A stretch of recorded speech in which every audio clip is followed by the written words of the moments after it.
Hi అండి, hello. నా పేరు రవిశంకర్. వెల్కమ్ టు సత్వ సాధన. ఈ రోజు మనం డిస్కస్ చేసుకోబోయే టాపిక్ రిలేషన్షిప్ కాన్ఫ్లిక్ట్స్, సంబంధాల్లో ఘర్షణ. సో ఇద్దరి మధ్య ఒక రిలేషన్షిప్, అది భార్యాభర్తల రిలేషన్షిప్ కావచ్చు, అన్నదమ్ముల రిలేషన్షిప్ కావచ్చు, తల్లి బిడ్డ రిలేషన్షిప్ కావచ్చు, తండ్రితో రిలేషన్షిప్ కావచ్చు, వృత్తిలో రిలేషన్షిప్ కావచ్చు, బిజినెస్ పార్ట్నర్స్ తో రిలేషన్షిప్ కావచ్చు. సో వాటిల్లో వచ్చే ఘర్షణలు, కాన్ఫ్లిక్ట్స్ ఏవైతే ఉన్నాయి, వాటి గురించి ఈరోజు డిస్కస్ చేద్దాం. ఒక రిలేషన్షిప్ అనేది ఎలా ఉంటుంది అంటే, ఎదుటి వ్యక్తి ఇంపర్ఫెక్ట్ గా ఉంటాడు, అన్ని విషయాల్లో పర్ఫెక్ట్ ఉంటారు, మనం కూడా అన్ని విషయాల్లో పర్ఫెక్ట్ ఉంటాం. సో ఈ ఇద్దరు ఇంపర్ఫెక్షన్స్ ఉండేవాళ్ళు ఒక కట్టుబాటుకి, ఒక ఒక ఒడంబడికి, ఓకే, సో వచ్చి సామరస్యంగా బతకడం అనేది ఉండాలి. కానీ ఇలా ఎంత గొప్ప రిలేషన్షిప్ అయినా కూడా ఒడిదుడుకులు లోనవుతుంది. కాన్ఫ్లిక్ట్స్ అనేవి కామన్ గా వస్తాయి. ఓకే, ఎంత అన్యోన్య దంపతులైనా, ఎంత ప్రేమ ఉన్నా కూడా, సో ఎక్కడో ఒక దగ్గర కాన్ఫ్లిక్ట్ అనేది వస్తుంది. ఒక రిలేషన్షిప్ అనేది ఒక డాన్స్ లాంటిది. ఇద్దరు కలిసి డాన్స్ చేస్తున్నారు అనుకుందాం. సో ఇద్దరు కలిసి డాన్స్ చేస్తుండేటప్పుడు ఒకరికొకరు ఆ ఫ్రీక్వెన్సీ కానివ్వండి, ఒకరికొకరు ఆ ఆ కవలికలు ఏవైతే ఉన్నాయో అర్థం చేసుకుంటూ నడుచుకోవడం అనమాట. అప్పుడప్పుడు ఆ డాన్స్ అనేది కళాత్మకంగా ఉంటుంది. అంటే ఇద్దరు కూడా ఒక ఫ్రీక్వెన్సీలో నృత్యం చేస్తూ ఉంటారు. అప్పుడప్పుడు తెలియకుండానే వాళ్ళ కాళ్ళు దొక్కుతూ ఉంటాం. ఓకే, ఫ్రీక్వెన్సీ మిస్ అవుతా ఉంటుంది. ఓకే, అవి కూడా జరుగుతూ ఉంటాయి. ఓకే, ఎప్పుడు కూడా ఒక సామరస్యంలో, ఒక ఫ్లోలో వెళ్ళదు డాన్స్ అనేది. కొన్ని తప్పులు జరుగుతాయి. ఆ తప్పులు సరిదిద్దుకుంటూ సరిదిద్దుకుంటూ పర్ఫెక్షన్ తెచ్చుకోవడం అనేది ఒక కళ. ఆ కళ అందరికీ ఉండదు. కొంతమంది నీ ఇష్టం వచ్చినట్టు నువ్వు డాన్స్ అయ్యి, నా ఇష్టం వచ్చినట్టు నేను డాన్స్ చేస్తాను. అట్లాంటప్పుడు అది చూడడానికి కూడా పెద్ద బాగుండదు. అది ఒక కాంపిటీషన్ లాగా ఉంటుంది తప్పితే ఒక కళాత్మకమైన ఒక షో లాగా ఉండదు అది. సో ఎంతమంది ఈ ఘర్షణలకు లోనవుతూ, కాన్ఫ్లిక్ట్స్ కి లోనవుతూ ఉంటారు. ఎందుకంటే ఎదుటి వాళ్ళలో ఉండే ఇంపర్ఫెక్షన్స్ ని యాక్సెప్ట్ చేయలేక, వాళ్ళలో ఉండే పర్ఫెక్షన్ ని చూపించలేక, ఫ్రీక్వెన్సీ మ్యాచ్ గాక ఎన్నో ఇబ్బందులకు గురవుతూ ఉంటారు.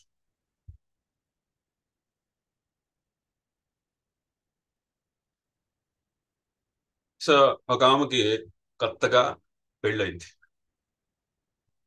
సో పెళ్ళైతే ఫస్ట్ రోజు అత్తగారింట్లో అడుగు పెట్టారు. సో పక్క రోజు ఆమె 8 గంటలకు లేచారు. ఉదయం 8 గంటలకు లేచారు. 8 గంటలకు లేచి రూమ్ లోంచి బయటకు వచ్చారు. బయటికి రాగానే ఒక కఠినమైన గొంతు ఆమెకి వినపడింది. ఇవన్నీ మా ఇంట్లో కుదరవమ్మా, తెల్లవారుజామునే లేవాలి, లేచి పనులన్నీ కూడా చకచక చేసుకోవాలి అని ఒక కఠినమైన గొంతు వినపడింది. అప్పటిదాకా ఏంటంటే ఒక కంఫర్టబుల్ జోన్, అంటే వాళ్ళ ఇంట్లో అమ్మ నాన్న మధ్య బతికిన ఒక ఆడపిల్ల ఒకసారి అత్తగారి ఇంటికి వచ్చి ఆ కఠినమైన గొంతుకి చాలా ఇబ్బంది పడింది.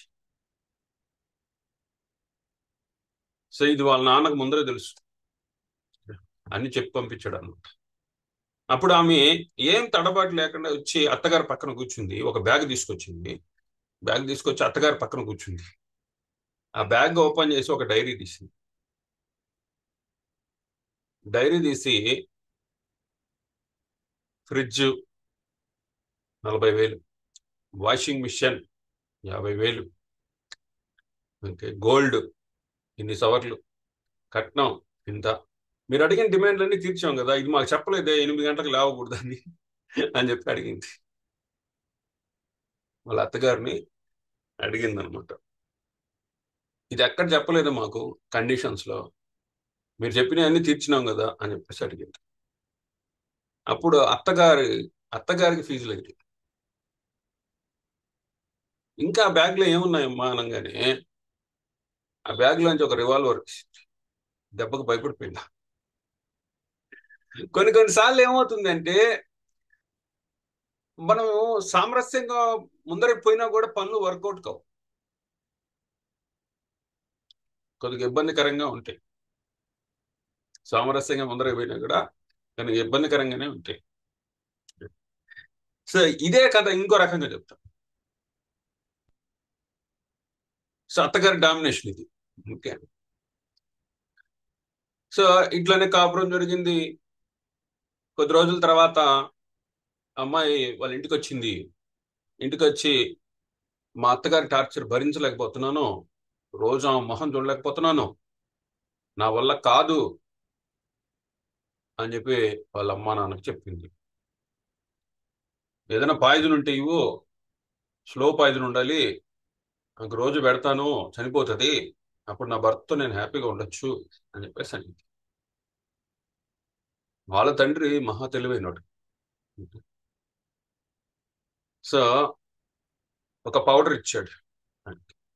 బొమ్మ తీసుకొని కా వెళ్ళి రోజు కూడా డౌట్ రానికుండా నువ్వు మేనేజ్ చేస్తూ దాన్ని తినిపించు అని చెప్పేసి అన్నాడు. అయితే ఒక కండిషన్ పెట్టాడు. ఎలా అంటే ఆమెకు డౌట్ రానికుండా ఉండాలి. ఓకే. ఎక్కడ కూడా నీ మీద డౌట్ రాకూడదు. ఆమె చనిపోయినాక మళ్ళీ నువ్వు నీతోనే నువ్వే చేసావు అని చెప్పి ఎవరు నీ మీద పాయింట్ చేయకూడదు అని చెప్పేసి చెప్పి పంపించాడు. ఆ అమ్మాయి వెళ్ళింది, అత్తగారి ఇంటికి వెళ్ళింది. మళ్ళీ ఆ రోజు నుంచి అత్తగారు ఏమన్నా కూడా నాకు నవ్వుతూ సమాధానం చెప్పింది. కానీ రోజు మెల్లగా పౌడర్ని కలుపుతూ ఉంది అన్నాను. అత్తగారు తిట్టారు, ఓకే, ప్రతిదానికి విసుక్కునేవాళ్ళు. ఈమె మారు మాట్లాడలేదు, సర్దుకొని పోతా ఉంది. వాళ్ళ నాన్న 3 months లో ఎగిరిపోతారు అని చెప్పేశాడు. 3 months ఎక్కడ ఎవరికి డౌట్ రానికుండా చూడమ్మా అని చెప్పేసి. సో 1 month అయింది. 1 month అయ్యేసరికి అత్తగారు తిట్టడం మానేసింది. ఎందుకంటే ఇవి రెస్పాండ్ కావట్లేదు. అంతే, ప్రతిదానికి చిరునవ్వుతో నవ్వి అన్ని పనులు చేసుకుంటూ వెళ్ళిపోయింది. అత్తగారు రెస్పాన్స్ మారింది ఇప్పుడు. నలుగురు ఇంటికి వస్తే మా కోడలు బంగారం అని చెప్పి చెప్పడం స్టార్ట్ చేసింది. నాకు అన్నీ కూడా, నాకేమేం కావాలో అన్నీ చేస్తుంది, నేను ఏమన్నా కూడా ఏం పట్టించుకోదు, నేనే చాలా ఇబ్బంది పెట్టాను, అయినా కూడా అమ్మాయి చాలా బంగారం అని చెప్పి చెప్పడం స్టార్ట్ చేస్తుంది. ఇంట్లో ఉండే ఎన్విరాన్మెంట్ ఒక్కసారి మారిపోయేసరికి భర్త కూడా హ్యాపీగా ఉన్నాడు. సో అత్త కోడలు ఇద్దరు కూడా అమ్మ కూతురులాగా తయారైపోయారు. 2 months అయిపోయింది. 2 months అయిపోయేసరికి ఆ అమ్మాయి మళ్ళీ వాళ్ళ నాన్న దగ్గరకు వచ్చింది.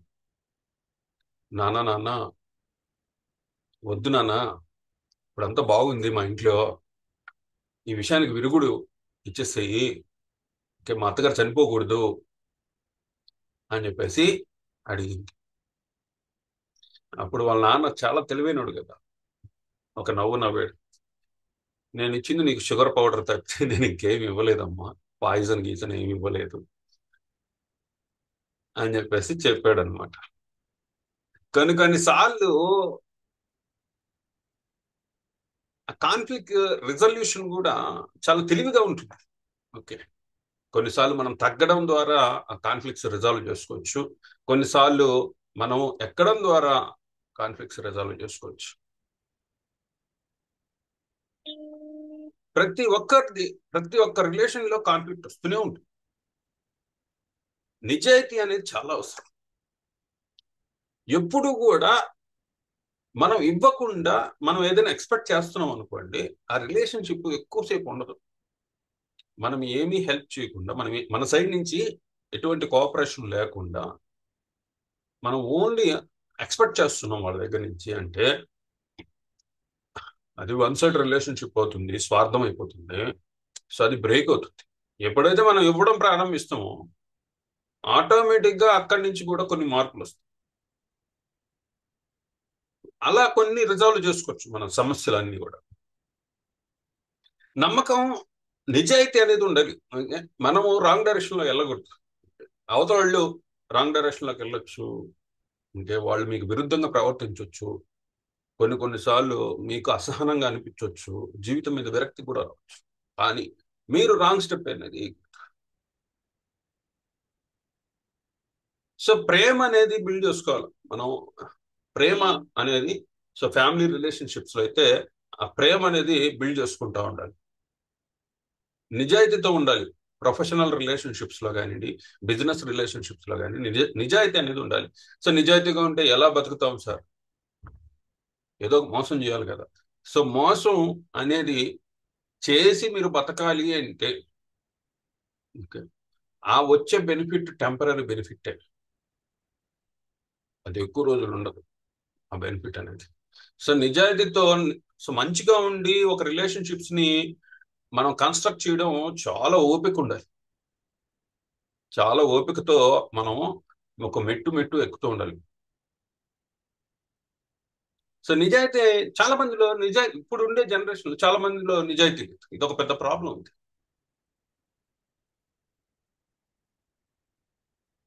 ఒక మంచి ఒక కేఫ్ ఉంది. ఆ కేఫ్ లో అంతా కూడా లవర్సే వస్తారు. లవర్స్ వచ్చి కూర్చుంటారు, మాట్లాడుకుంటూ ఏదో బిస్కెట్స్, కూల్ డ్రింక్స్, కాఫీలు తాగుతూ మాట్లాడుకుంటా, మొత్తం లవర్సే ఉంటారు. ఆ కేఫ్ లోకి ఒక అబ్బాయి వచ్చాడు. ఒక అబ్బాయి వచ్చి ఫోన్ చేశాడు అనమాట. ఫోన్ చేసి, అరే మామ, నీ లవరు ఇక్కడ వేరే వాడితో ఉందిరా అని చెప్పేసి అన్నాడు. అనంగానే ఆ కేఫ్ లో ఉండే వాళ్ళందరూ పరిగెత్తారు, లేడీస్ అందరూ.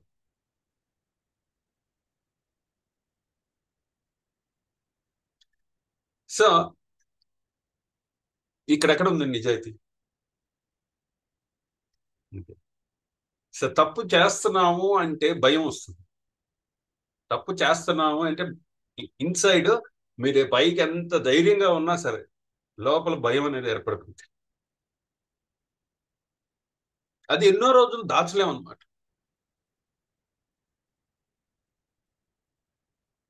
నిప్పు ఉండే దగ్గర పొగ వస్తుంది, పొగ ఉండే దగ్గర నిప్పు ఉంటుంది.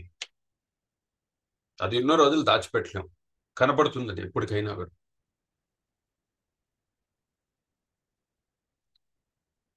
సో ప్రతి రిలేషన్షిప్ నమ్మకం మీద బిల్డ్ అవ్వాలి ఎప్పుడు కూడా.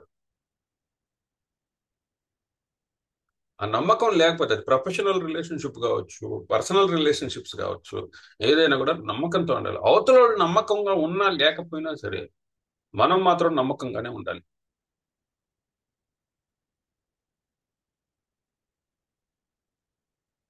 సో ఒక్కోసారి చిన్న చిన్న విషయాలండి. ఓకే, టూత్ పేస్ట్ క్యాప్ పెట్టరు, వదిలేసి వెళ్ళిపోతారు. ఓకే, చిన్న విషయం అది.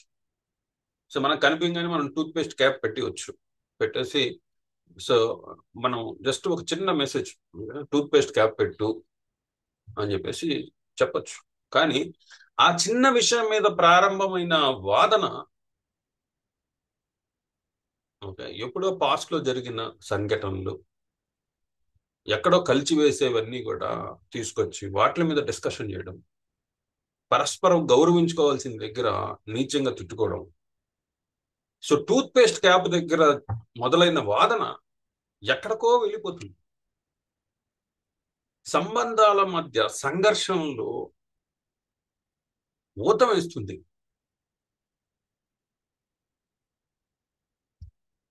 ఎప్పుడు కూడా చూడండి, ఒక రిలేషన్షిప్ లో ఒక చిన్న కాన్ఫ్లిక్ట్ వచ్చింది అంటే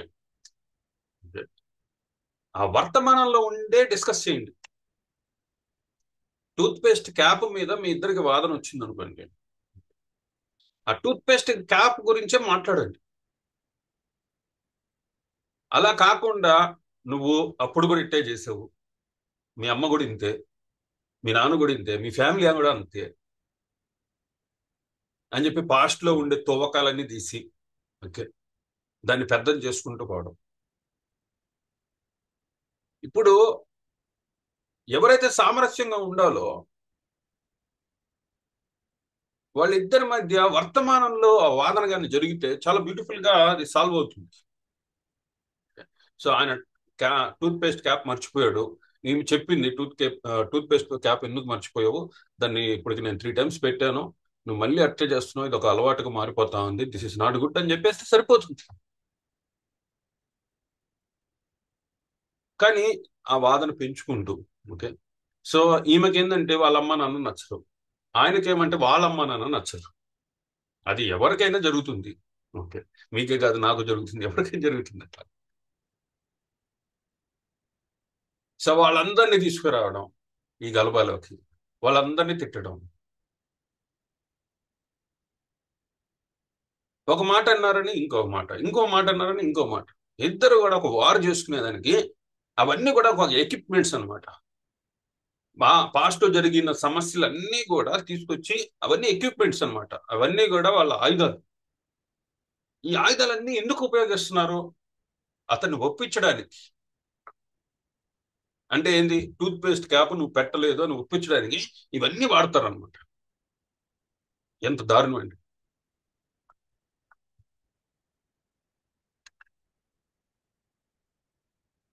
సో మీకు ఏ సమస్య మీద, ఎక్కడైతే మీకు కోపం వచ్చిందో దాని మీదే మాట్లాడండి.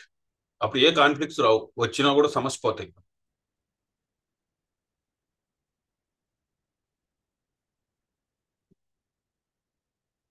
సో పాపం ఒక ఆయన, ఆయన ఒక 20,000 జీతం అయింది. ఓకే, సో ఆ 20,000 జీతంతో ఇంటి బాడు కట్టుకుంటూ అవి ఇవి చూసుకుంటూ ఎట్లా, ఆయనకి తల్లిదండ్రులు ఉన్నారు, వాళ్ళని చూసుకోవడం ఇవన్నీ ఉన్నాయి. ఓకే. ఆయన కొత్తగా పెళ్ళైంది, ఆ అమ్మాయికి ఇవన్నీ తెలియవు. ఓకే, ఆయన కష్టాలన్నీ ఏం తెలియవు, కొత్తగా వచ్చింది, ఆమె గెస్ట్ లాగా వచ్చింది లోపలికి.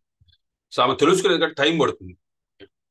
ఆమె ఫస్ట్ మంత్ డిమార్ట్కి వెళ్ళేసి, వాళ్ళంతా కూడా ఏంటంటే సామాన్లు 1,000 2,000గా తెచ్చుకుంటారు. ఆమె పోయేసి ఒక 5,000 తెచ్చేసి, వీళ్ళ ఇంట్లో ఏంటంటే ఒక నెలకు సరిపడా సామాన్లే కొంటారు. కానీ అమ్మాయి వాళ్ళ ఇంట్లో ఏంటంటే అట్లా కాదనమాట. కందిపప్పు అయిపోతే ఒక 5 కేజీలు తెచ్చి పెట్టేస్తారు అనమాట. అలాంటి అలవాటు అనమాట. సో ఇక్కడికి వచ్చేసరికి ఈయన శాలరీ ఏదైతే ఉందో దాంట్లో మేజర్ పార్ట్ వెళ్ళిపోయింది. ఆయన అన్నిటికీ సర్దుకోవాలా. ఇక్కడ వచ్చిన వాదన, ఎవరిని అడిగి కొన్నావు నువ్వు, ఎందుకు అంత ఖర్చు చేసావు, ఈమె కాంటెక్స్ట్ కూడా తెలియదు పాపం. సో ఈమె తప్పుగా కాదు, అంటే ఆమెకు తెలియదు. ఓకే, ఈయన శాలరీ బడ్జెట్ ఏంది, సో ఎలా ఖర్చు పెడుతున్నాడు, ఇవి తెలుసుకునే కొంచెం టైం పడుతుంది ఆమెకి. ఆ విషయాన్ని సామరస్యంగా కూడా చెప్పొచ్చు. ఓకే, ఆ విషయాన్ని సామరస్యంగా కూడా చెప్పొచ్చు, అట్లా కాదమ్మా, సో నాకు ఈ ఖర్చులు ఉంటాయి. ఓకే, సో ఒక్కసారిగా 5-6 వేలు ఎగిరిపోతే నేను మిగతా వాటికి సర్దడం కష్టం అని సామరస్యంగా కూర్చోబెట్టి చెప్పొచ్చు. అది ఎలా ఉంటుంది అంటే, చిన్న తప్పుకు కూడా సెక్షన్ 302 ప్రకారం ఉరేసేయాలి అన్నట్టు ఉంటుంది. దిస్ ఇస్ ద ప్రాబ్లం అంటే. ఎందుకంటే వీళ్ళు కూడా తప్పులు చేస్తూ ఉంటారు. వీళ్ళు తప్పులు చేయకుండా ఆ ఏదో స్వామి యోగానంద్ కాదు. ఓకే? వీళ్ళు కూడా అక్కడ తప్పులు చేస్తారు. కానీ ఎదుటి వాళ్ళు తప్పు చేస్తే దాన్ని నిలదీస్తారు. ఇక్కడ నేనేం చెప్తున్నానంటే, ఒకరి మీద మీరు అరిచేటప్పుడు కనీసం 2 సార్లు అయినా కూడా మన్నించండి. 2 టైమ్స్ ఎక్స్క్యూజ్ చేయండి. 2 తప్పులు మళ్ళీ రిపీట్ చేస్తే మూడో తప్పుని మీరు నిలదీయండి.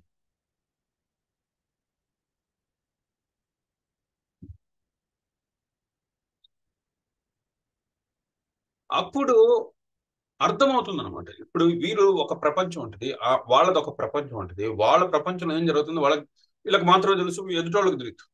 వీళ్ళ ప్రపంచంలో ఏం జరుగుతుందో, వీళ్ళు ఏ ప్రపంచం నుంచి వచ్చారో, అక్కడ ఏం సమస్యలు ఉన్నాయి, అక్కడ ఏం అలవాట్లు ఉన్నాయి, ఏం కట్టుబాట్లు ఉన్నాయి అనేది వాళ్ళకి తెలియదు. ఇవన్నీ సర్దుకోవడానికి టైం పడుతుంది. అది బిజినెస్ పార్ట్నర్షిప్స్ కావచ్చు, లేదా పర్సనల్ రిలేషన్షిప్స్ కావచ్చు, ఇవన్నీ కూడా ఉంటాయి.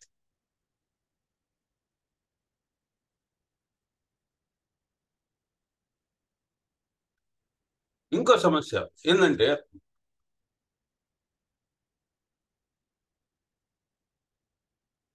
సో మ్యారేజ్ అయింది, సో ఆ భర్త తప్పుల మీద తప్పులు చేస్తూనే ఉన్నాడు, తప్పుల మీద తప్పులు చేస్తూనే ఉన్నాడు. ఈమె ఎన్నోసార్లు చెప్పి చూసింది, ఆయన మారటం లేదు.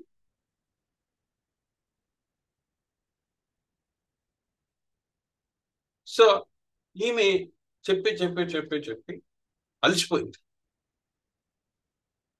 ఇటువంటి సమస్యలు ఏం చేయాలి? ఎందుకంటే అతను మ్యారేజ్ అనే సబ్జెక్ట్ తెలియదు. అతను అందరూ పెళ్లి చేసుకుంటున్నారు, నేను కూడా పెళ్లి చేసుకుంటున్నాను. ఓకే, అందరు పిల్లలు కంటున్నారు, నేను కూడా పిల్లలు కంటున్నాను. కానీ ఇక్కడ ఏంటంటే, మీరు ఎప్పుడైతే సుఖాన్ని పొందాలనుకుంటున్నారో మ్యారేజ్ లో, సుఖంతో పాటు బాధ్యత కూడా వస్తుంది. సో బాధ్యత ఎప్పుడైతే తీసుకుంటారో, ఈ సుఖము అంతరాయం లేని ప్రసారం లాగా ఈ సుఖం అనేది కొనసాగుతూ ఉంటుంది. బాధ్యత తీసుకున్నప్పుడే ప్రాబ్లం వస్తుంది. ఆ బాధ్యత గుర్తు చేయడానికి ఆ బాధ్యత గుర్తు చేయడానికి పెద్దోళ్ళు చొరవ తీసుకోవాలి. ఆయనకి మ్యారేజ్ ఎలా ఉండాలో తెలియదు. This is a problem.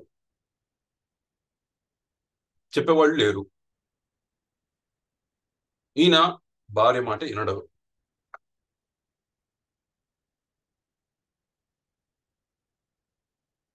పెద్దవాళ్ళు చొరవ తీసుకొని అది కాదు అని చెప్పి చెప్పాలి. అంతే. అలా చొరవ తీసుకునే వాళ్ళు కూడా లేరు ఇప్పుడుండే టైంలో. ఎందుకంటే తెలివి మీరిపోయి ఎదురు క్వశ్చన్లు కూడా వేస్తున్నారు. చేస్తుంటే తప్పు, ఆ తప్పు ఒప్పుకోరు.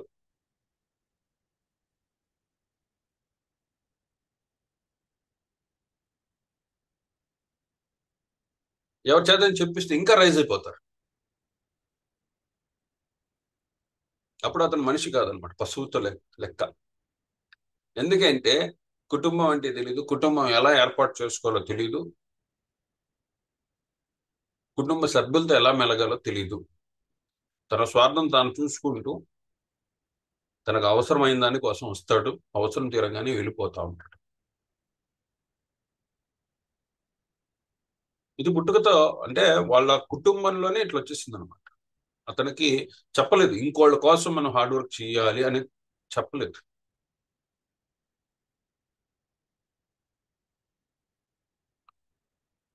బాధ్యత తీసుకుంటేనే సుఖం వస్తుంది.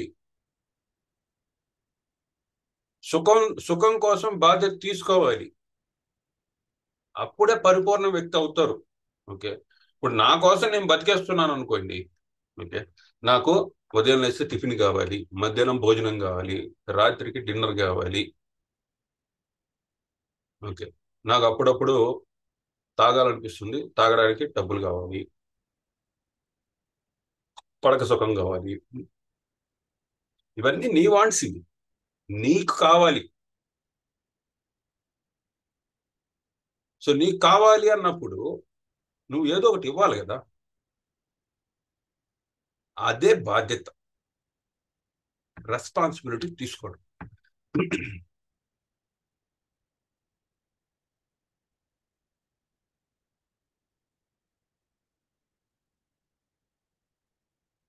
ఈ సుఖాలన్నీ కావాలి. ఆ సుఖాలన్నీ కావాలి అంటే ఎదుటి వ్యక్తి, నువ్వు ఎవరి దగ్గర నుంచి అయితే సుఖాన్ని కోరుకుంటున్నావో వాళ్ళు బాగుండాలి కదా, వాళ్ళు ఆరోగ్యంగా ఉండాలి కదా, మెంటల్లీ ఫిజికల్లీ. బీడి భూమిలో మీరు ఎన్ని విత్తనాలు వేస్తే ఏం మొలుస్తాయండి? అట్లానే బాధపడే ఏడ్చే హృదయంలో మీరు ఎంత ఏం చేస్తే దాన్ని మళ్ళీ రీకన్స్ట్రక్ట్ చేయగలుగుతారు. This is the problem. ఇక్కడ వీళ్ళు బయటికి రాలేరు, వాళ్ళకి చెప్పేవాళ్ళు దొరకరు.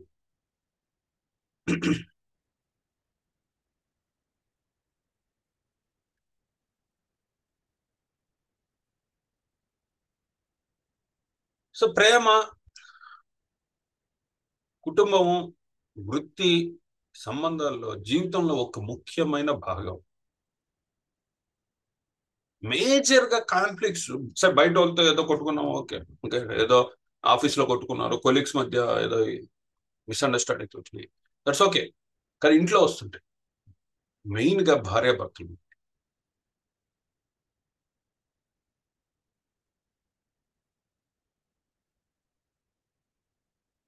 ఈ విభేదాలు ఎలా ఉంటాయి అంటే ఫస్ట్ మనం అండర్స్టాండ్ చేసుకోవాలి.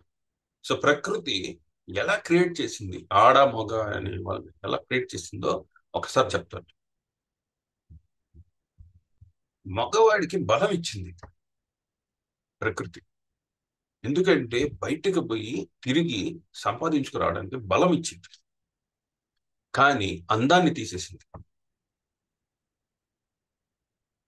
మగవాళ్ళందరూ కూడా బలంగా ఉంటారు, అందం తక్కువ ఉంటారు. ఆడవాళ్ళకి అందం ఇచ్చింది, బలం తగ్గించింది ప్రకృతి. మనుషులకి లేని దానికోసమే ఆడటం. మగవాళ్ళకి అందం కావాలి, ఆడవాళ్ళకి బలం కావాలి. అందుకనే అట్రాక్ట్ అవుతారు ఇద్దరు.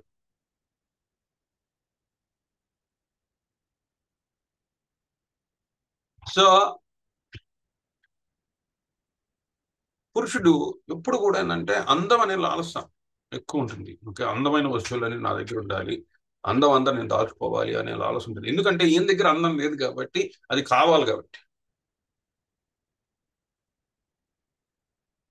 అందుకని చూడండి, భార్య పక్కన ఉన్నా కూడా వేరే వాళ్ళని చూస్తూ ఉంటారు చాలా మంది.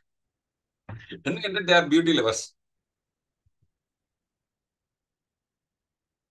ఆడవాళ్ళకి బలం కావాలి, ఫిజికల్ గా ప్రొటెక్షన్ ఇచ్చేవాడు కావాలి, ఫైనాన్షియల్ గా ప్రొటెక్షన్ ఇచ్చేవాడు కావాలి. సంఘంలోకి వెళ్ళినప్పుడు వాళ్ళని కాపాడేవాళ్ళు కావాలి.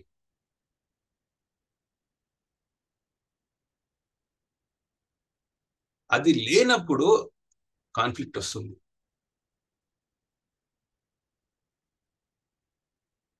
అబ్బాయి సంపాదించడం లేదు, ఓకే, తిరుగుబోతూ, ఏ డబ్బులు ఇవ్వటం లేదు, ఫిజికల్ ప్రొటెక్షన్ ఇవ్వటం లేదు, ఫైనాన్షియల్ ప్రొటెక్షన్ ఇవ్వటం లేదు. అమ్మాయి ఎందుకు ఉంటుంది?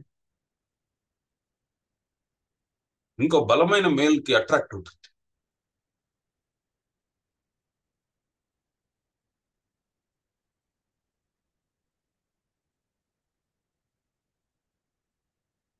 అమ్మాయి అందంగా ఉండాలి. సో ఇంటి విషయాలని అన్నిటిని కూడా మేనేజ్ చేయగలగాలి. అత్తగారు, మామగారు, తల్లిదండ్రులు, పిల్లలు, వీళ్ళందరినీ కూడా ఎఫెక్టివ్ గా మేనేజ్ చేయాలి.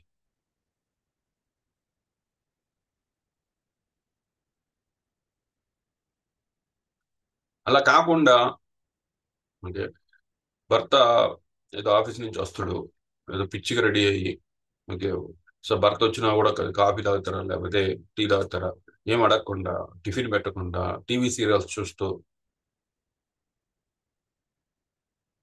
భర్తకి ఏదైనా దెబ్బ తగిలితే అడగకుండా టీవీ సీరియల్లో ఎవరికో దెబ్బ తగిలితే ఏడుస్తూ, ఇలా ఉంటే మగవాళ్ళు ఎందుకు వేరే వాళ్ళ ఆడవాళ్ళ దగ్గరికి ఎందుకు పోకూడదు? వాళ్ళు నిజంగా కేర్ చేసే వాళ్ళని ఎందుకు పోకూడదు? దిస్ ఇస్ ద ప్రాబ్లం అండి. ప్రతి కాన్ఫ్లిక్ట్ కి ఇది ఒక పెద్ద ప్రాబ్లం. ఎప్పుడు కూడా చూడండి, మీ రిలేషన్షిప్ స్ట్రాంగ్ గా ఉండాలి అంటే, మీరు జంట అయితే సార్ లేడీస్ కి ప్రొటెక్షన్ ఇవ్వండి. అది మీ కూతురు కావచ్చు, మీ భార్య కావచ్చు, మీ తల్లి కావచ్చు. ఫిజికల్ గా ప్రొటెక్షన్ ఇవ్వండి, ఫైనాన్షియల్ గా ప్రొటెక్షన్ ఇవ్వండి, సంఘంలో గౌరవం ఇవ్వండి.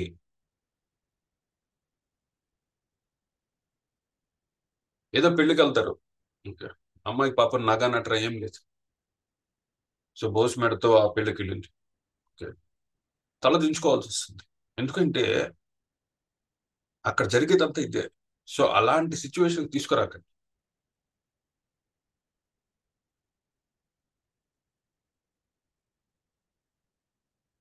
చాలా మంది ఇట్లా ఇన్ఎఫెక్టివ్ మేల్స్ ఎవరైతే ఉన్నారో, ఇంకా వాళ్ళకి పెళ్లి పెళ్లి కుటుంబము వీటి గురించి తెలియదు, ఇన్ఎఫెక్టివ్ అనమాట. సో వాళ్ళు ఎవరైతే ఉన్నారో, కొంతమంది ఆ బౌండరీని క్రాస్ చేయలేక, ఎందుకంటే కట్టుబాట్లు, సాంప్రదాయాలు, రిలీజన్ ఇవన్నీ ఉంటాయి కదా, ఇవన్నీ కూడా సప్రెస్ చేస్తాయి అనమాట. సో బౌండరీ దాటి వెళ్ళలేక వాళ్ళే బయటకు వచ్చి ఉద్యోగాలు చేస్తూ కుటుంబాన్ని పోషించే వాళ్ళు కొల్లల మంది ఉన్నారు.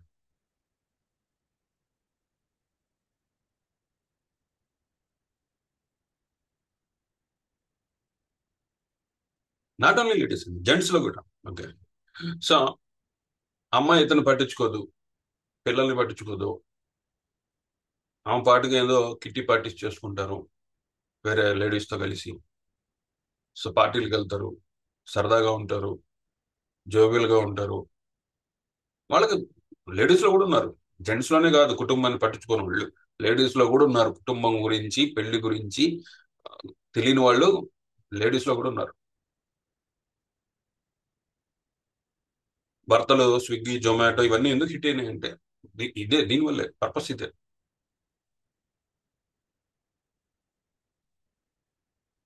అలా కూడా ఉన్నారు. This is the problem. Main problem వివాహ జీవితంలోనే ఎక్కువ కాన్ఫ్లిక్ట్స్ వస్తా ఉన్నాయి, రిలేషన్షిప్ కాన్ఫ్లిక్ట్స్ అన్ని కూడా.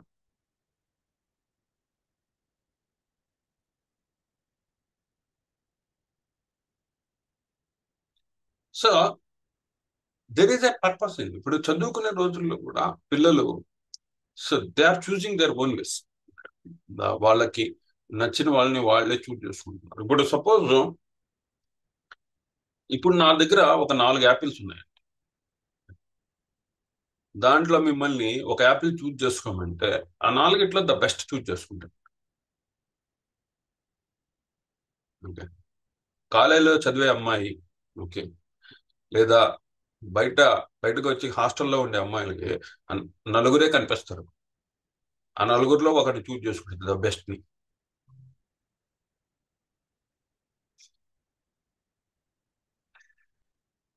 ఆ తర్వాత నరకం అనిపిస్తుంది. సో మనం యాపిల్ కొనాలి, యాపిల్ కొనుక్కోవాలి అంటే ఒక 100 చూసుకోవాలా, దాంట్లో ఒక కేజీ ఏరుకోవాలా, దాన్ని తెచ్చుకొని తినాలా. ఎందుకంటే లైఫ్ 100 ఏళ్ళు ఉంటుందమ్మా. 100 ఇయర్స్ లైఫ్ అది. సో 100 ఇయర్స్ లైఫ్ ఒకరితో గడపాలి అని నిశ్చయించుకున్నప్పుడు ద బెస్ట్ ఫ్యాక్టర్స్ అన్ని చెక్ చేసుకోవాలి. ఇతను ఫైనాన్షియల్ గా ప్రొటెక్షన్ ఇస్తాడా, ఫిజికల్ గా ప్రొటెక్షన్ ఇస్తాడా, రెస్పెక్ట్ ఇస్తాడా. రెస్పెక్ట్ ఎందుకని చెప్తున్నానంటే మన పురాణాలు, మన ఇతిహాసాలు ఇవన్నీ కూడా ఆడ మనిషికి రెస్పెక్ట్ ఇవ్వకపోవడమే మహాభారతం జరిగింది. ఆడ మనిషికి రెస్పెక్ట్ ఇవ్వకపోవడం వల్లే రామాయణం జరిగింది. రెస్పెక్ట్ అనేది ఎంత ఇంపార్టెంట్. ఎంతమంది మగవాళ్ళు రెస్పెక్ట్ ఇస్తున్నారు వాళ్ళ భార్యకి.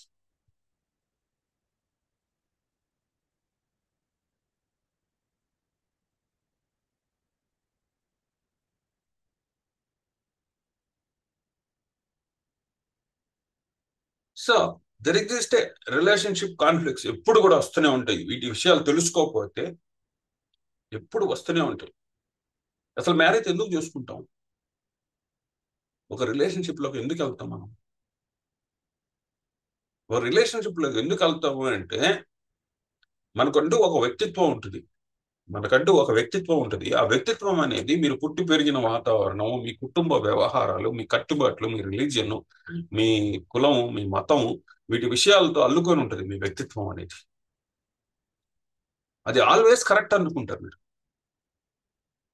నా వ్యక్తిత్వం ఎప్పుడు కరెక్టే అనుకుంటారు. మీరు తప్పులు చేసినా కూడా దాన్ని దాచిపెట్టేసి నేను కరెక్ట్, నేను సత్యహరిశ్చంద్రుడిని, నేను శ్రీకృష్ణుడిని, నేను రాముడిని, నేను భగవంతుడిని అని చెప్పి మనకు మనమే అనుకుంటా ఉంటాం.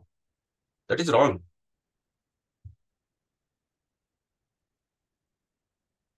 సో దీనికోసం పెద్దోళ్ళు ఏంటంటే మ్యారేజ్ సెటప్ చేశారు.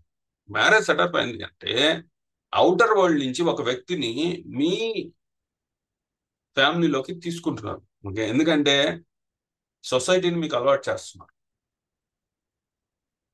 బయట నుంచి ఒక మనిషి మ్యారేజ్ అనే బంధంతో లోపలికి వస్తుంది. మీరు చేసే అన్ని రాంగ్ అంటారు. ఇప్పుడు అనకపోయినా కూడా పోన్ పోన్ అంటారు. అప్పుడు అవి నిజంగా తప్పులైతే మన వ్యక్తిత్వాన్ని మనం మార్చుకోవాలి. సో మ్యారేజ్ ఎందుకు చేసుకుంటామంటే మన వ్యక్తిత్వం ఏదైతే ఉందో అది పరిపూర్ణ వ్యక్తిత్వంగా మార్చుకునేదానికి మనం మ్యారేజ్ లోకి వెళ్తాం. ఆ పరిపూర్ణ వ్యక్తిగా మనం మారి, ఓకే, మనం మోక్షాన్ని పొందుతాం. అందుకోసం మ్యారేజ్ చేసుకుంటాం. ఏదో సెక్స్ కోసము లేకపోతే అవసరాలు తీర్చుకునే దానికోసం మ్యారేజ్ చేసుకోరు.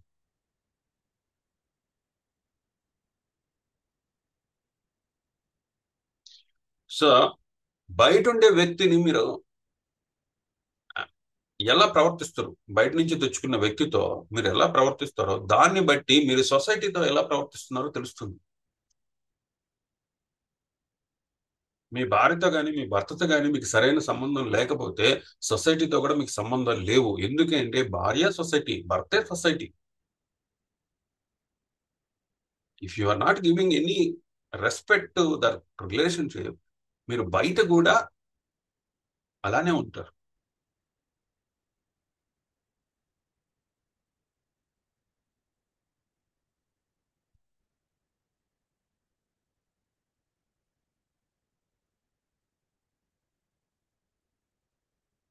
సో వ్యక్తుల మధ్య వైరుధ్యాలు ఉంటాయి. ఓకే. సో ఇప్పుడు వైరుధ్యం అంటే ఏంది? ఇప్పుడు మీకు అమితాబ్ బచ్చన్ అంటే ఇష్టము, ఈమెకేమో చిరంజీవి గారు అంటే ఇష్టం. ఓకే. సో వైరుధ్యాలు ఉంటాయి ప్రతి రిలేషన్షిప్ లో. స్నేహితుల మధ్య కానీ, భాగస్వాముల మధ్య కానీ, కుటుంబ సభ్యుల మధ్య కానీ వైరుధ్యాలు అనేవి ఉంటాయి. ఆ వైరుధ్యాలని అర్థం చేసుకోవాలి. ఘర్షణాత్మకంగా కాదు, సామరస్యంగా అర్థం చేసుకోవాలి. అవి యాక్సెప్ట్ చేయాలి. ఎందుకంటే మీ వ్యక్తిత్వం ఏం చెప్తుందంటే, నేను ఏదైతే అనుకుంటున్నానో ప్రపంచం కూడా అలానే ఉంటుంది అని మీ వ్యక్తిత్వం చెప్తుంది. That is wrong. మీరు ప్రపంచం చూడాలి అంటే మీ రిలేషన్షిప్ లో ఎవరైతే ఉన్నారో వాళ్ళతో ఎలా ఉన్నారో దాన్ని బట్టే మీరు ప్రపంచంతో ఎలా ప్రవర్తిస్తారని తెలుస్తుంది.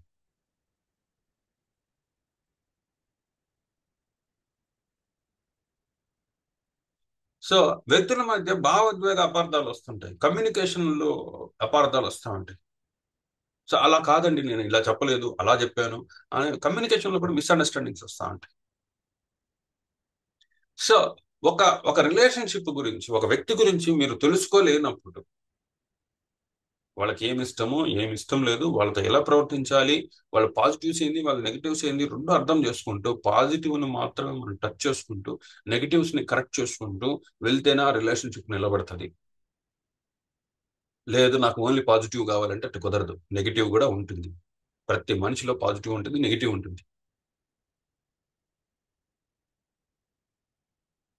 సో అవతల వ్యక్తి గురించి మనం తెలియనప్పుడు మనకు తెలిసింది వాగేస్తూ ఉంటాం.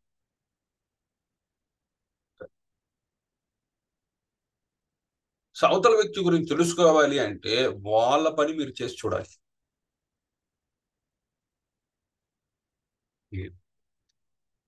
ఏముందండి, ఏముంది, భార్య ఏం చేస్తుంది? ఉదయం లేస్తారు, వంట చేసుకుంటారు, పిల్లల్ని స్కూల్కి పంపిస్తారు, టీవీ పెట్టుకుని సీరియల్స్ చూస్తారు. దిస్ ఇస్ రాంగ్ పర్స్పెక్టివ్ అండి.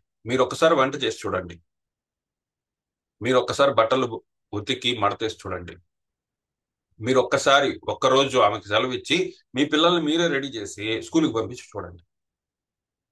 అప్పుడు అవతల పాత్ర మనం తీసుకొని చేసినప్పుడు దాని వాల్యూ మనకు తెలుస్తుంది.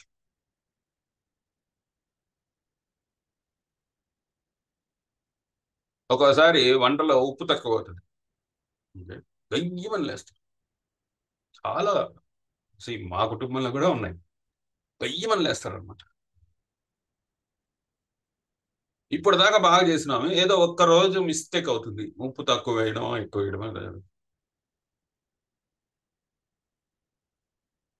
నేనైతే అసలు ఏ కంప్లైంట్ చేయను. నాకు ఈ రోజుకి ఇది వచ్చింది అని చెప్పి తినేస్తాను. ఎందుకంటే నాకు వంట చేయడం రాదు కాబట్టి, ఆ రెసిపీ చేయడం నాకు రాదు కాబట్టి. సో సబ్జెక్ట్ తెలియనప్పుడు జడ్జిమెంట్ చేయలేము కదా. సో ఒక్కసారి మీరు చేస్తే దాంట్లో ఉప్పు తక్కువ వేస్తారా కారం ఎక్కువ వేస్తారా మీకే తెలుస్తుంది. సో ఒక్కసారి అడ్జస్ట్ చేసుకోవాలి. అప్పుడప్పుడు నేను అడ్జస్ట్ చేసుకుని తినేస్తే నా తర్వాత తినేవాళ్ళు ఎవరైతే ఉంటారు, అరే ఉప్పు లేదు కదా, ఎట్లా తినేసావు నువ్వు అని అడుగుతారు. ఏమో నాకు బాగానే ఉందని చెప్తాను, నేను అబద్ధమే చెప్తాను. ఎందుకంటే నాకు ఇక్కడ ఉప్పు ఇంపార్టెంట్ కాదు, రిలేషన్షిప్ ఇంపార్టెంట్.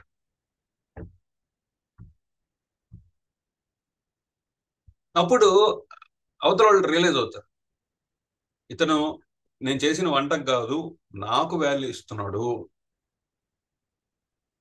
అని చెప్పి ఆ చిన్న సంబరం చాలండి ఒక రిలేషన్షిప్ నిలబడ్డానికి.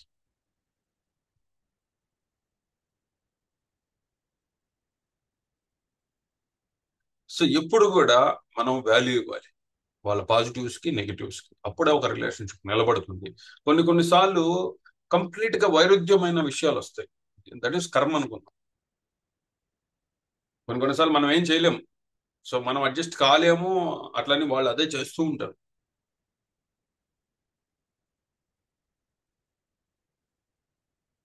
మేబీ వాళ్ళకి ఆ రిలేషన్షిప్ లో ఎలా ఉండాలో వాళ్ళకి తెలియకపోవచ్చు.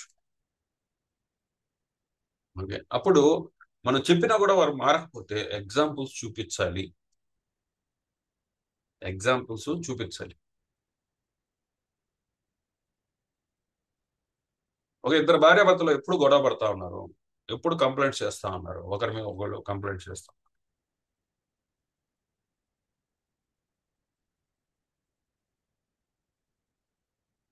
సో వాళ్ళని అలా వదిలేయకూడదు. వాళ్ళు కొట్టుకుంటా ఉన్నారులే, ఎంత చెప్పినా కొట్టుకుంటూనే ఉంటారు అని వదిలేయకూడదు. సెలవు రోజుల్లో అన్యోన్య దంపతులు ఎవరైతే ఉంటారో వాళ్ళ దగ్గర పంపించాలి వీళ్ళని. ఏం ట్రైనింగ్ కోసం కాదు, వాళ్ళతో సాటర్డే సండే గడిపేసి రండి అని చెప్పాలి.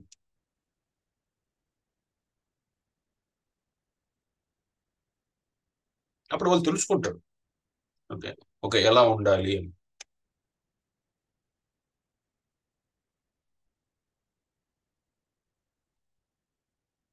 సో మోసంతో, నిజాయితీ లేకుండా, ఓకే, ఒక జంతువులాగా ప్రవర్తిస్తూ కొంతమంది ఉంటారు, జంతువులాగా ప్రవర్తిస్తూ ఉంటారు. సో వాళ్ళు మనిషి కాదు. So the born and బాటప్ as Animal. Animal ఏం చేస్తుందండి?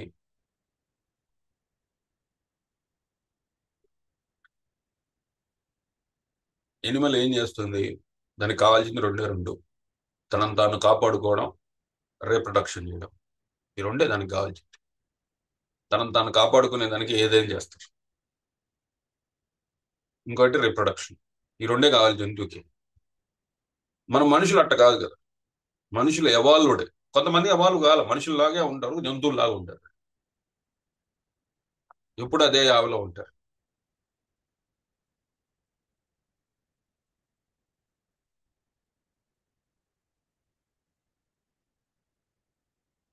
సో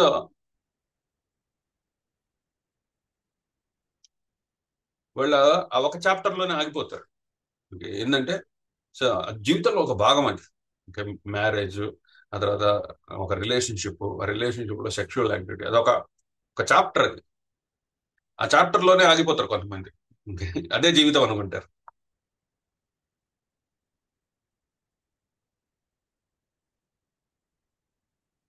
జీవితం అంటే సినిమా చాలా పెద్దది, అదొక పార్ట్ మాత్రమే. సో దాని నుంచి బయటికి రారు. బయటికి రాకుండా వాళ్ళ ఇష్ట ప్రకారం ప్రవర్తిస్తూ ఉంటారు. వాళ్ళకి అలాంటి వాళ్ళే దొరుకుతూ ఉంటారు. వాళ్ళ జీవితం సర్వనాశనం అయిపోతుంది.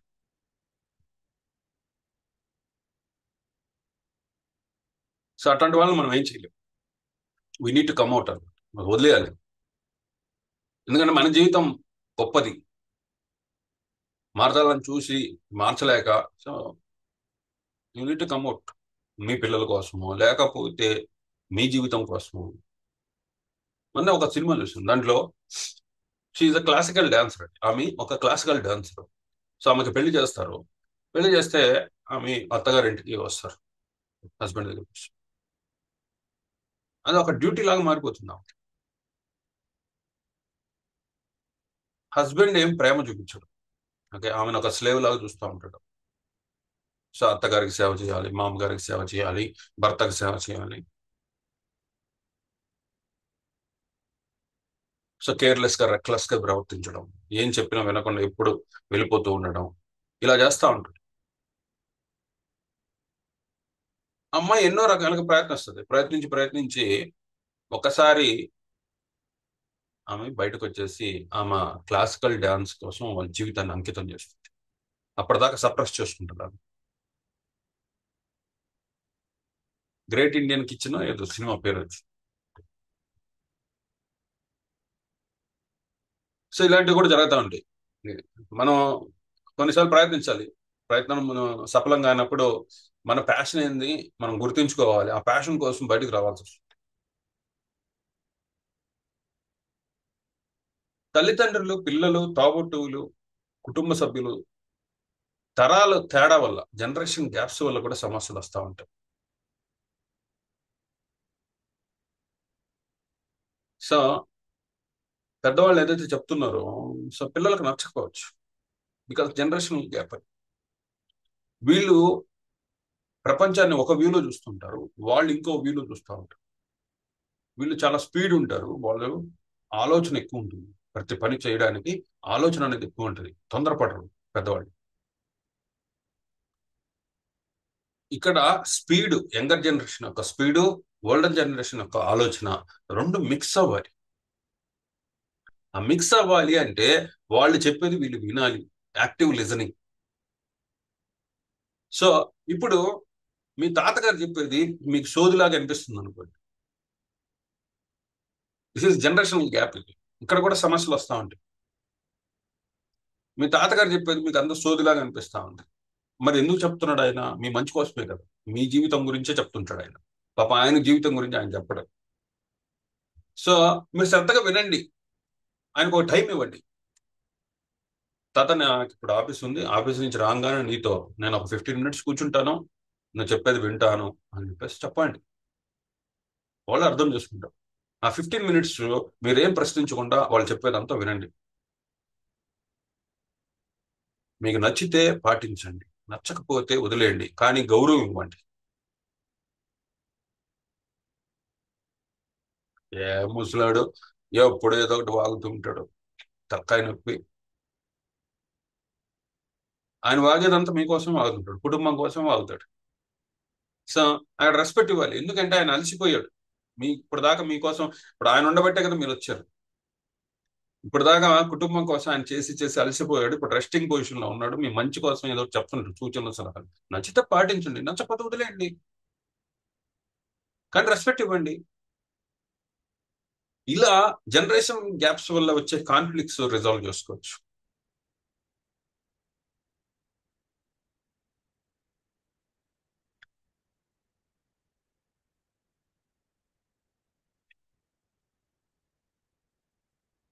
నెక్స్ట్, ప్రొఫెషనల్ రిలేషన్షిప్స్ లో ఇబ్బందులు వస్తూ ఉంటాయి. ప్రొఫెషనల్ రిలేషన్షిప్, ఇక్కడ చాలా మంది ప్రొఫెషనల్ రిలేషన్షిప్స్ ఏవైతే ఉంటాయో దాంట్లో, ఆఫీస్కి ఎందుకు వెళ్తున్నాం అండి? ఒకే క్వశ్చన్. ఆఫీస్కి ఎందుకు వెళ్తున్నాము? ఆఫీస్కి ఎందుకు వెళ్తున్నాం? మన పని మనం చేసుకొని, వాళ్ళు ఇచ్చే జీతం తీసుకొని బయటకు వచ్చేయాలి. This is office.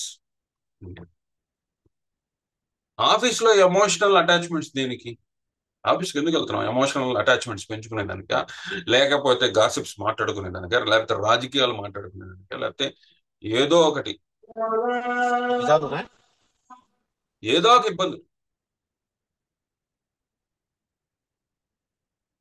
సో దాని వల్ల కాన్ఫ్లిక్ట్స్ వస్తాయి. ఇప్పుడు మీరు మీ ఆఫీస్లో కొలీగ్స్ తో కూర్చొని మీరు మాట్లాడుతూ ఉన్నారు.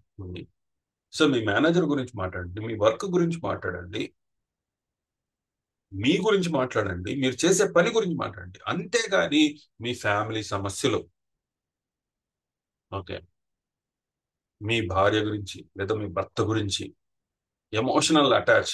సో నా భర్త అలా చేస్తున్నాడు, నా భార్య ఇలా చేస్తా ఉంది. సో ప్రొఫెషనల్ రిలేషన్షిప్ లో పర్సనల్ రిలేషన్షిప్స్ తీసుకొస్తాం.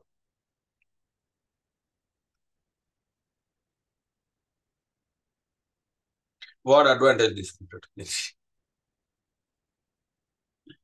ఎప్పుడు కూడా ఏంటంటే, స్వంతన అనేది ఫ్యామిలీ మెంబర్స్ దగ్గర తీసుకోవాలి. స్వంతన అనేది బయట వాళ్ళ దగ్గర స్వంతన కోరుకోవడం చాలా బాధాకరమైన విషయం. సో అది ఎవరు ఎక్స్పీరియన్స్ చేయలేరు. ఎక్స్పీరియన్స్ చేసిన వాళ్ళు బయటకు చెప్పరు, మోసపోతా ఉంటారు. ఎందుకంటే ఇంట్లో స్వంతన దొరకకపోతే బయట దొరుకుతుంది అనుకోవడం. ఇది ఆఫీస్ లో దొరుకుతుంది, ఆఫీస్ లో మేనేజర్ దగ్గర దొరుకుతుంది, ఆఫీస్ లో కొలీగ్ దగ్గర నాకు సొంతం దొరుకుతుంది. ఇది ఒక పిచ్చి భ్రమ.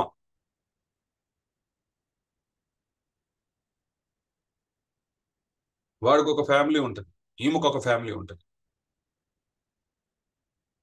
సో ఈమె నమ్ముతుంది, సో నా హస్బెండ్ సరిగ్గా లేడు కాబట్టి, నా మేనేజర్ నాకు ఆ స్వంతన చేకూరుస్తున్నాడు కాబట్టి, అక్కడ ఎమోషనల్ అటాచ్ అవుతారు.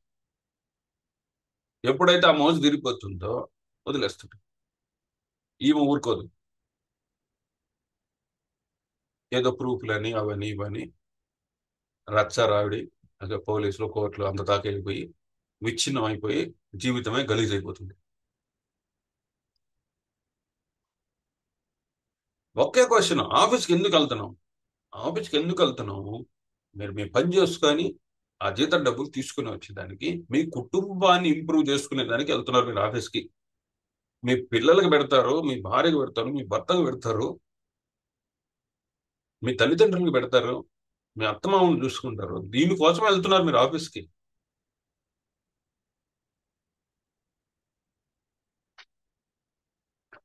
అక్కడ ఉండే వాళ్ళతో నాకేదో స్వంతన చేకూరుతుంది అనే ఒక భ్రమతో మాత్రం ఆఫీసులకు వెళ్ళబాకండి. ఓకే. సో లాస్ట్ రిజల్ట్ ఏంటంటే, ఆ విషయాల్లో లాస్ట్కి వచ్చే రిజల్ట్ ఏంటంటే రిగ్రెట్, పశ్చాత్తాపం. కట్టుకున్న పిల్లలు చూడరు, కట్టుకున్న మొగుడు చూడరు, కట్టుకున్న భర్త చూడరు, పిల్లలు చూడరు, అందరి దగ్గర ఎదవైపోతారు. ఆఖరికి లోకం కూడా ఒక ముద్ర వేస్తుంది. విపరీతమైన పబ్లిసిటీ అందుతుంది, లోకం కూడా ఒక ముద్ర వేసి వదిలేస్తుంది. ఇంకా ఆ ఊరి నుంచి బయటపడిపోవాలి అంతే.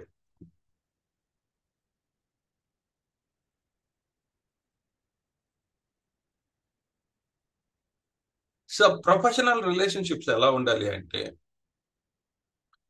మీరు బయట వ్యక్తులతో మీరు మాట్లాడేటప్పుడు మీరు చేస్తున్న వర్క్ గురించి మాట్లాడండి. మీ ఇంట్లో సమస్యలన్నీ తెచ్చి వాళ్ళ ముందర పెట్టకండి. This is problem, there is a problem. So మీరే చెప్తున్నారు ఐఎమ్ వీక్ పర్సన్ అని.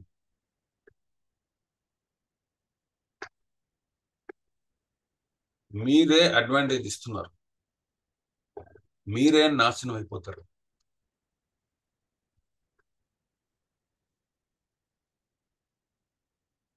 ప్రతి కనెక్షన్, ఇల్లీగల్ కనెక్షన్ రిగ్రెట్ తోనే ఎండ్ అవుతుంది. ఇది 100% నిజమో. దాన్ని రిపేర్ చేసుకోలేక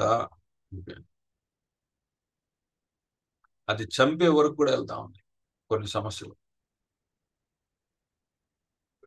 ఎవరో బ్లాక్ మెయిల్ చేస్తారు, ఓకే, సో అతన్ని చంపాల్సి వస్తుంది, తప్పదు. దానివల్ల ఎంత తెలివిగా చేసినా కూడా ఎక్కడో ఒకటి చెక్కడం, కటకటాలు వెనక్కి పోవడం, దుర్భరమైన జీవితాన్ని గడపడం, ఇవన్నీ కూడా జరుగుతూ ఉంటాయి. సో ఇక్కడ ఏంటంటే సమస్యని, ఇంట్లో సమస్యలు బయటకు అసలు తీసుకురాకూడదు, బయట వాళ్ళతో అసలు చర్చించకూడదు. మీ ఇంట్లో వాళ్ళతో చర్చించండి, మీ బంధువులతో చర్చించండి, అంతేగాని సో నెవర్ ఎవర్ బయట వాళ్ళతో చర్చించొద్దు. ఓకే. అంతగా మీకు తీర్చలేని సమస్యలు ఉంటే డైరెక్ట్ గా లాయర్ దగ్గరికి వెళ్ళి మీరు ఆ సమస్యలు పరిష్కరించుకోవాలి.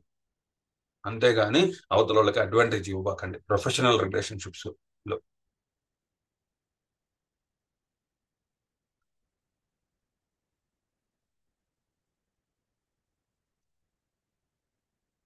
వ్యాపారంలో బిజినెస్ చేసే విషయాల్లో కూడా ఇట్లాంటి కాన్ఫ్లిక్ట్స్ వస్తూ ఉంటాయి.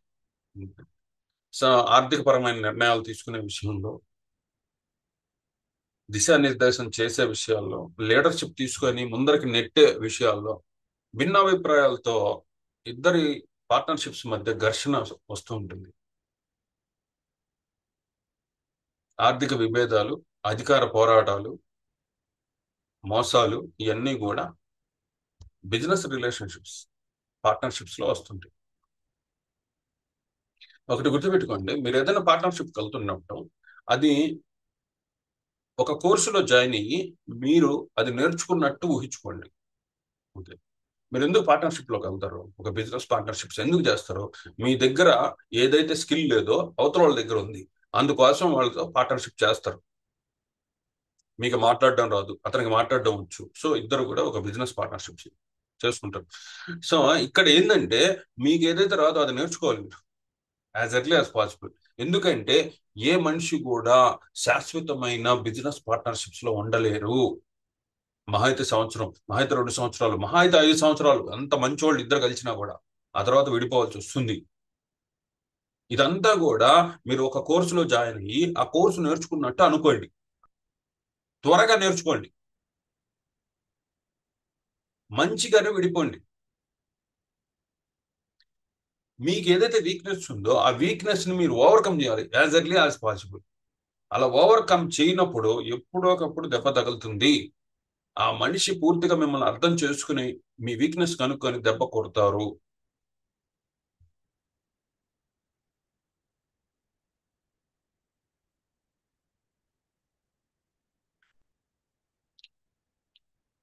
సో ప్రతి రిలేషన్షిప్ లో కూడా కమ్యూనికేషన్ సమస్యలు వస్తూ ఉంటాయి. సో దిస్ ఇస్ ఇది ఇంపార్టెంట్ ఫ్యాక్టర్ అండి. కమ్యూనికేషన్ సమస్యలు అనేవి చాలా ఇంపార్టెంట్ ఫ్యాక్టర్. ఇప్పుడు ఒక భార్య ఒక భర్తకి మెసేజ్ చేస్తుంది, నేను నీతో మాట్లాడాలి.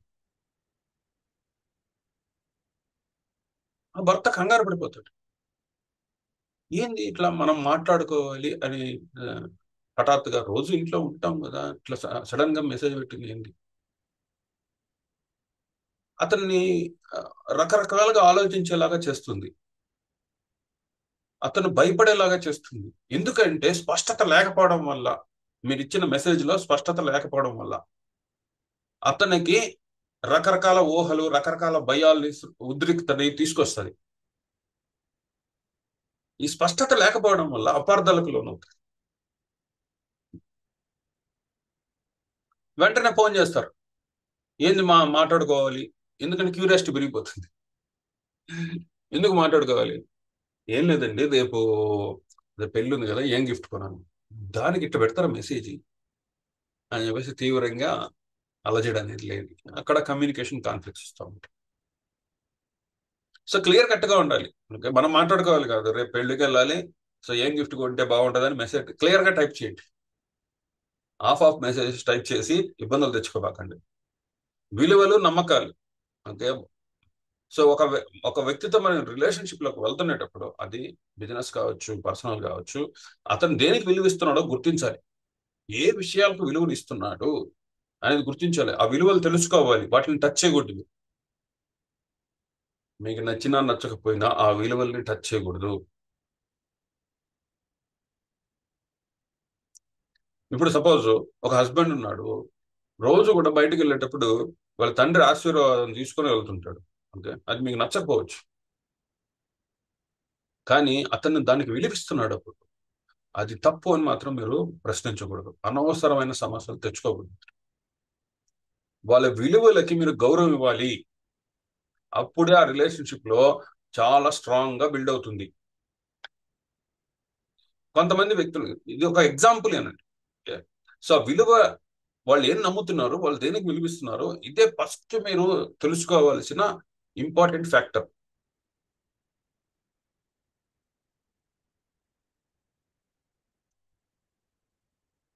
సో అన్ని మంచిగా ఉన్నా, అంత కమ్యూనికేషన్ అంత బాగుంది, ఓకే, ఆర్థిక సమస్యలు వస్తాయండి.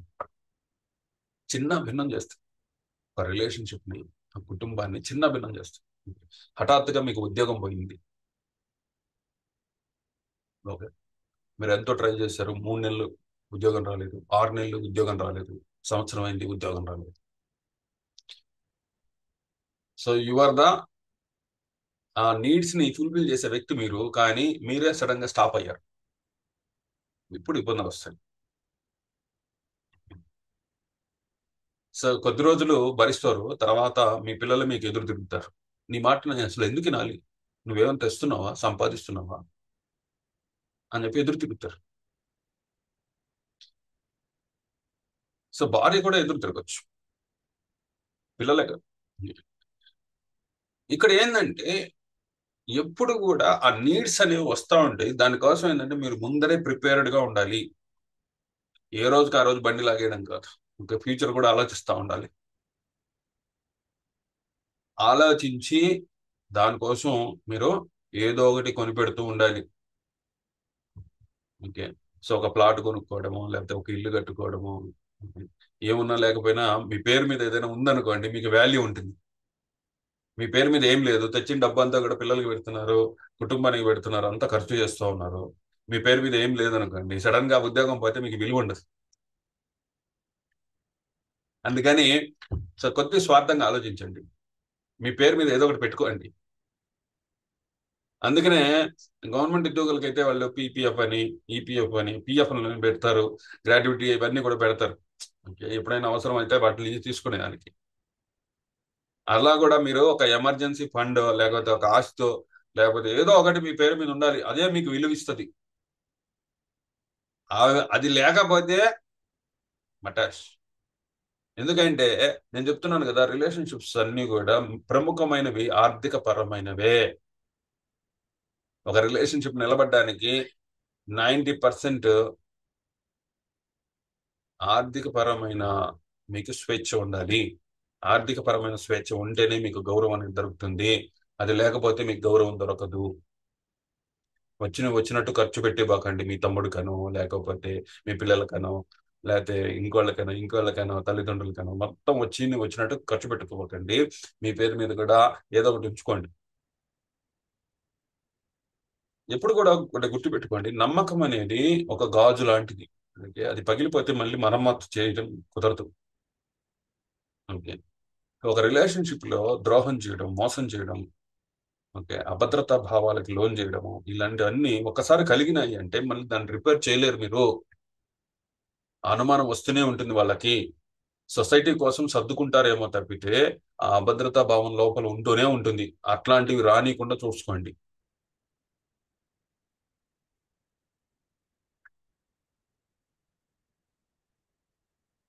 స్ట్రెస్ స్ట్రెస్ వల్ల కూడా రిలేషన్షిప్స్ బ్రేక్ అయిపోతా ఉంటాయి. ఒక డాక్టర్ ఉన్నారు, హార్ట్ సర్జన్. అతనికి ఈ నిమిషం తీరిక ఉండదు. అంటే హాస్పిటల్ చుట్టూ ఎక్కువసేపు తిరుగుతూ ఉంటాడు. ఒక యాక్టర్ ఉన్నాడు, అతనికి సినిమాల మీద సినిమాలు ఉన్నాయి, సో కుటుంబాన్ని పట్టించుకోలేడు. ఒక క్రికెటర్ ఉన్నాడు, అతను కూడా తన కుటుంబాన్ని పట్టించుకోలేడు. ఎప్పుడు కూడా విదేశీ పర్యటనలు ఏదో కూడా వస్తా అంటే అక్కడ తిరుగుతూ ఉంటాడు, బయటే తిరుగుతూ ఉంటాడు ఎక్కువ.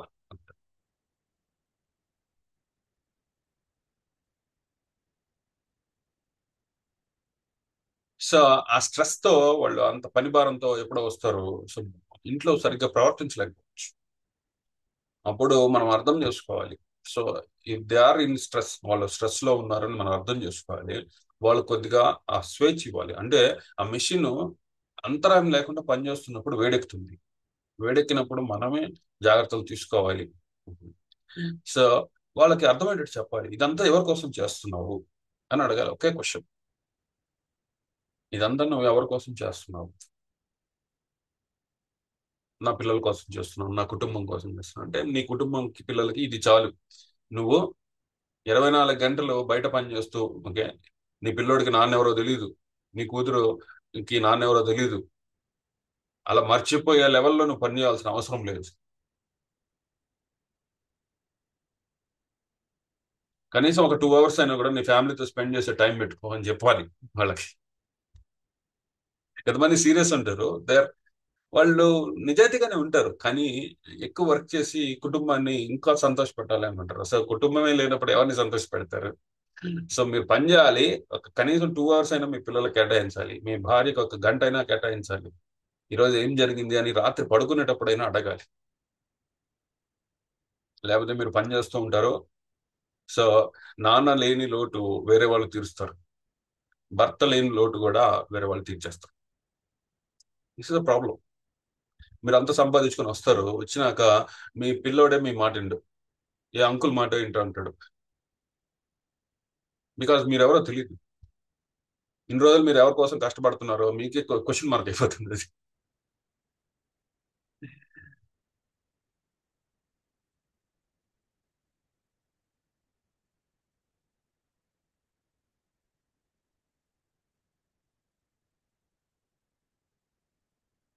సో నిజాయితీగా మాట్లాడండి, నిజాయితీగా ఉండండి, వినడానికి ఎక్కువ ప్రాధాన్యత ఇవ్వండి. ఒక రిలేషన్షిప్ లో అవతల వాళ్ళ విలువలు దేనికి విలువిస్తున్నారు, వాళ్ళ వాల్యూస్ ఏందో తెలుసుకోండి. ఓకే, కొన్ని విషయాల్లో రాజీ పడండి, కొన్ని విషయాల్లో చర్చించండి. ఓకే, దీనివల్ల కుటుంబానికి ఎఫెక్ట్ అవుతుందా లేకపోతే రిలేషన్షిప్ ఎఫెక్ట్ అవుతుందా అంటే వాటిని ఇమీడియట్ గా మీరు చర్చకు తీసుకురావాలి. బౌండరీస్ విధించండి. ఓకే, ఇది నా బౌండరీ, ఇది నా లిమిటేషన్, ఇంతవరకే నేను ఉండగలుగుతాను, దీన్ని దాటి రావద్దు అని చెప్పాలి ఒక రిలేషన్షిప్ లో. సో ఇవన్నీ తెలుసుకున్నాక ఇంకా సమస్యలు కానీ వస్తూ ఉంటాయి. ఇంకా మీకు ఇంకా నాకు ఇంకా ఏదో తెలుసుకోవాలి, ఇంకే నేను ఇచ్చిన స్పీచ్ కానివ్వండి, నేను ఇచ్చిన ఈ ఈ రోజు జరిగింది ఏదైతే ఉందో, సో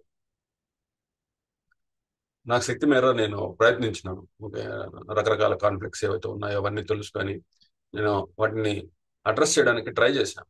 ఇంకా ఏదో కావాలి, ఇంకా ఏదో ఉంది, సో వెల్త్ ఉంది మీకు ఆ రిలేషన్షిప్ కాన్ఫ్లిక్ట్స్ లో, మీరు ఇంకా ఏదో డిస్కస్ చేయాలి,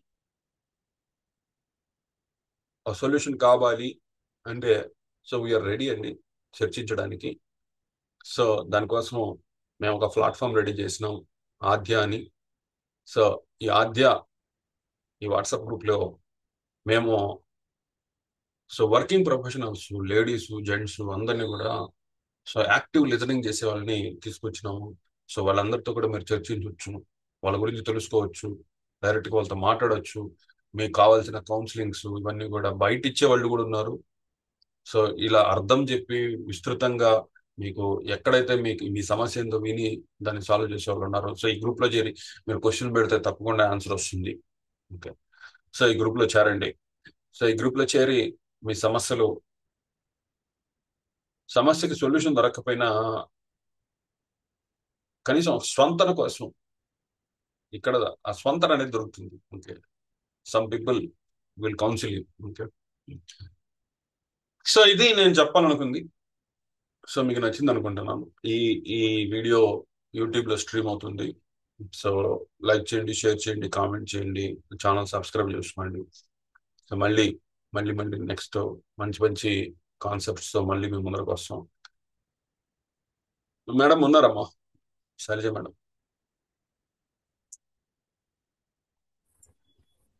ఎస్ సార్, ఉన్నాను సార్. ఎస్ అమ్మా, చెప్తారమ్మా, అది కోర్స్ గురించి చెప్తారా? Yes sir. నమస్తే అండి అందరికీ. సో ఆల్రెడీ అందరికీ తెలుసు, సత్వ సాధన కోర్స్ అన్నది మనం చేస్తున్నాము.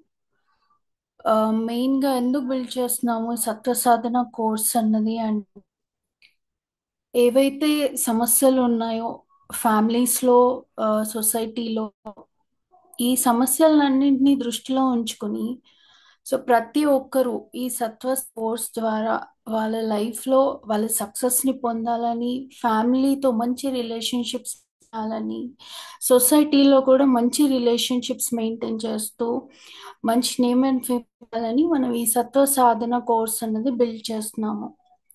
సో ఏజ్ పరంగా చూసుకున్న వాళ్ళ ఏజెస్ ఎలా ఉన్నా కూడా, ఆ, చిన్న ఏజ్ నుండి పెద్ద ఏజ్ అడల్ట్స్ తో సహా వీళ్ళందరికీ కూడా అన్ని వాల్యూస్ తెలుసు. వాళ్ళలో మనం కరెక్ట్ గా ఎలా ఉండాలి అన్నది తెలుసు, ఎక్కడ ఇబ్బందులు వస్తాయన్నది తెలుసు. కానీ ఆ సిచ్యువేషన్స్ వచ్చినప్పుడు వాళ్ళ లోపల ఆ- అవన్నీ గుర్తుకు రాదనమాట. ఎమోషనల్ గా స్టెబిలిటీ కోల్పోతున్నారు, సమస్యల్లో ఇరుక్కుంటున్నారు, బాగుంటున్నారు. సో ఇంకొకరి పైన డిపెండ్ అవ్వాల్సి వస్తుంది. అటువంటి టైంలో ఆ డిపెండ్ కోసం మనం ఈ సత్వ సాధన కోర్స్ అండ్ ఆద్య గ్రూప్ ని ఇంట్రొడ్యూస్ చేస్తున్నాము.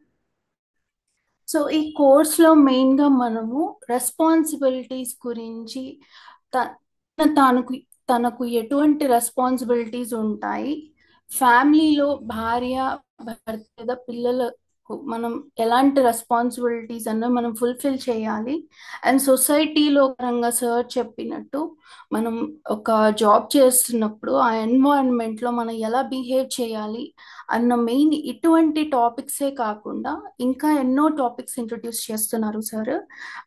కంటెంట్ అంతా కూడా నేను ఇదివరకే ఎక్స్ప్లెయిన్ చేశాను. ఇంకా ఎవరైనా లైక్ విన్నని వాళ్ళు ఉంటే వాళ్ళ కోసం మళ్ళీ నేను రిపీట్ చేస్తున్నానండి. సో ఫస్ట్ ఏంటంటే, మనల్ని మనం ఒక సక్సెస్ఫుల్ పర్సన్ గా మనం ఎలా నిర్మించుకోగలం. సో మన వ్యక్తిత్వానికి మనం ఇంపార్టెన్స్ ఇస్తూ, మనం ఒక రైటియస్ పాత్ లో వెళ్తూ మనం సక్సెస్ ని ఎలా సాధించగలం, ఆ పర్సన్ సక్సెస్ఫుల్ పర్సన్ గా మనం ఎలా మారగలం, అది ఒకటి. అండ్ డబ్బు సంపాదించడం ఎలాగా రైటియస్ పాత్ లో వెళ్తూ, మనలో ఉన్న భయాల్ని మనం ఎలా అధిగమించగలం, ఎలా ఓవర్కమ్ చేయగలం, సో ఆ భయం ఎప్పుడు కలుగుతుందండి? ఆ ప్రాబ్లం వచ్చినప్పుడే ఆ భయం అనేది బయటపడుతుంది. అప్పటిదాకా అందరికీ మనం ధైర్యవంతులమే అనిపిస్తుంది.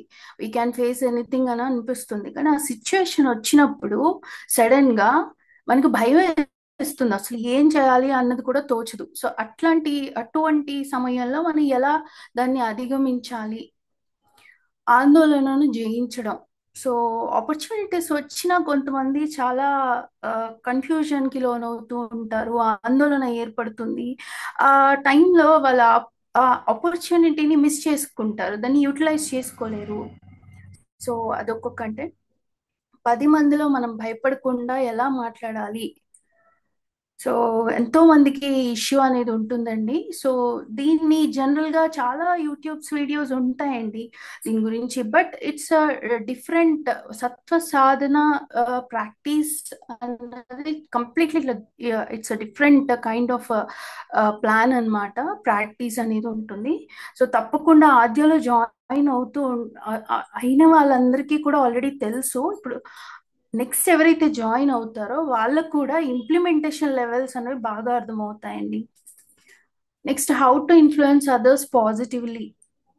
సో ఎదుటి వాళ్ళు మనము ఏదైతే చెప్తున్నామో దానికి వాళ్ళు డిసగ్రీ చేస్తున్నప్పుడు మనం వాళ్ళని అనుకూలంగా మన మాటలతో మనం వాళ్ళని ఎలా ఇన్ఫ్లుయెన్స్ చేయొచ్చు అన్నది ఒకటి. అండ్ టైం మేనేజ్మెంట్, ప్రతి క్షణాన్ని మనం ఎలా 100% ఉపయోగించుకోవాలి.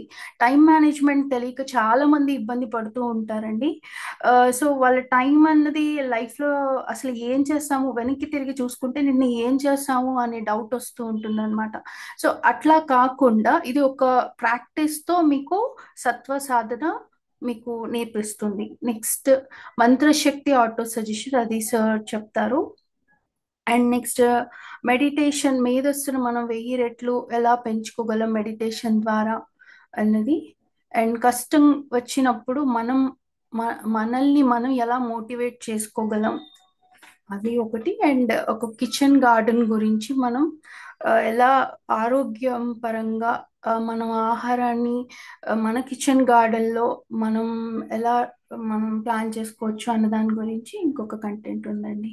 So this is all about సత్వ సాధన కోర్స్ కంటెంట్. థ్యాంక్ యూ అమ్మా. సో నేను మీరు చెప్పేవన్నీ కూడా వినాలని ఉంది. మిగతా వాళ్ళందరూ ఏమైనా డౌట్స్ ఉన్నా ఆద్య గ్రూప్లో అడగండి.